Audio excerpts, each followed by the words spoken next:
steaming to your left. Yeah.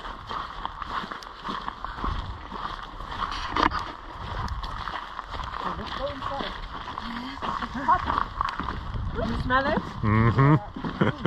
This is the smell.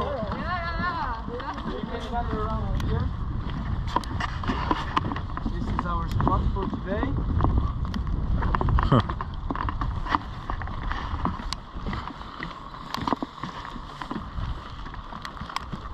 How hot is it? It's 100 degrees Celsius. Oh my god. No, not a very good idea. No. Yeah, so as you know, Iceland can be a very cold country, but over here we do have great underground heating.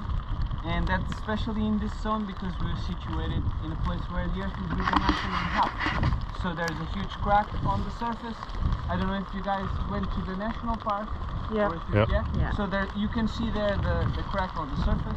And inside of this crack there's lava underground. And of course lava can do all sorts of things, cause eruptions and volcanoes and all of that. We actually have one nearby, but you cannot really see it today. It's on that direction over there. It's called Hekla, and it's one of the most active volcanoes in Iceland. And it goes in activity from 10 to 10 years, and it already passed that mark. So we're just waiting at any moment for that to happen again. But like I said, over here we have the place where there's the lava, and there's also some water inside of this crack. So the water gets heated by the lava because it's on top of it, and when the water tries to push through the surface and it manages to do that, it creates the hot springs or the geysers. That's what you have right behind you. This is the biggest hot spring in the village.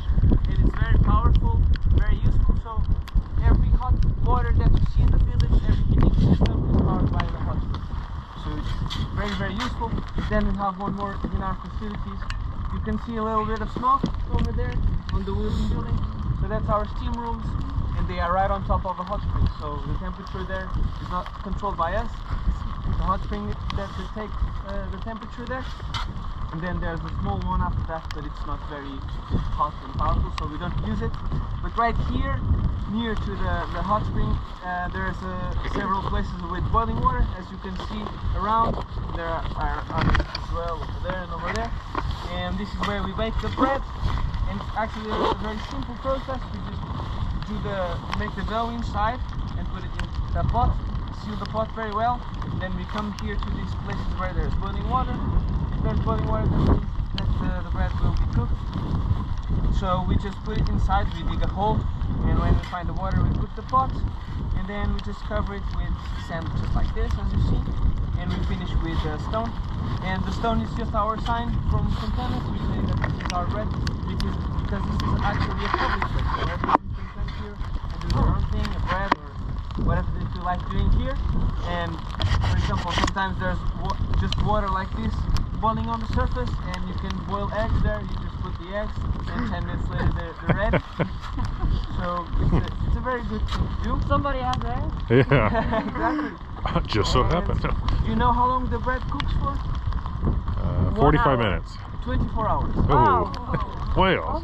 So usually we have the general tours that's every day, and they are every day at the same hours, and that way we don't really have to worry about cooking times. We bring one with us and we put for the next day.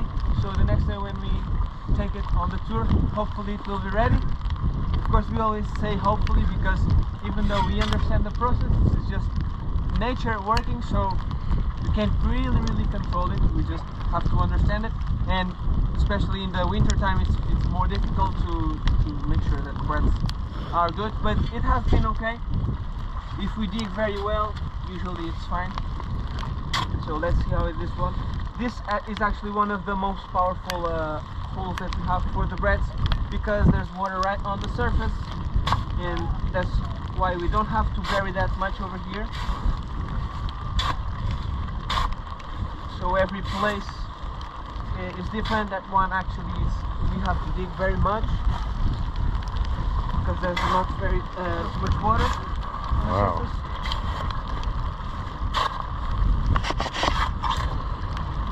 So we have it right here,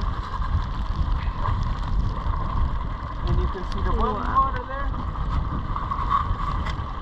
So like I said, this is the most powerful one, so usually people don't see this.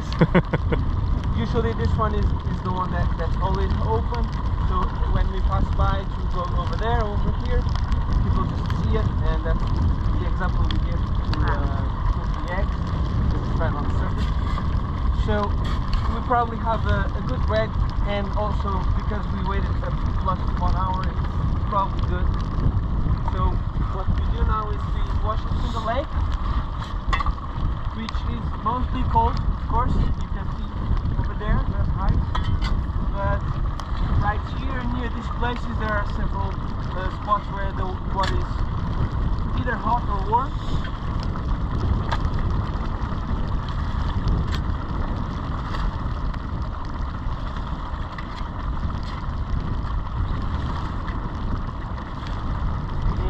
We always do is we open it right here because this is a very moody bread, so it doesn't like changes in temperatures, especially too drastic. So we open it here because it can be very hard if we don't do that here. So we can go to that bench over there. You can come closer.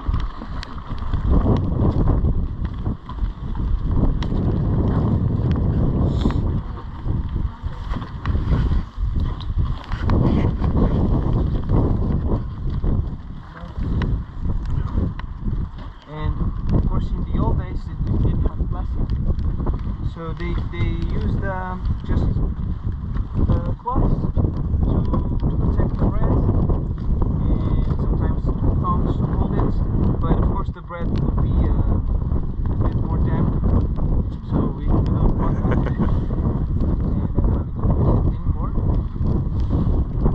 And see that the bread is properly cooked. Oh my god, very nice. It's coming up.